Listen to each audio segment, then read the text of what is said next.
Non mi guardate. Vi voglio dire una cosa.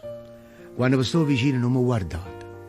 Se no scombine e voi vi raddonate. E niente, tosta, voi che ho facete apposta. Per vedere sta faccia mia se fa bianco, rossa e ci trovate sfizi. Ma perché? Voi mi guardate e io tremmo a capo per come una fronna ovviamente. Ma ripare e ancora tremmo.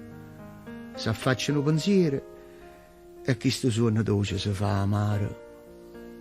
Soltanto se a me venisse a morte, ma visse a guardare, perché soltanto allora a questa mia signora, a braccia aperti la rapesse alla porta dicendo «Trasi, vieni a pigliare», perché soltanto tanto, mentre stesse spirando, io vi dicesse «Guardami, non rimani avvilita, una guardata da tua sa da pavaga la vita», e morendo io vedesse pure tu, perché fosse sicuro che non tremmassi più.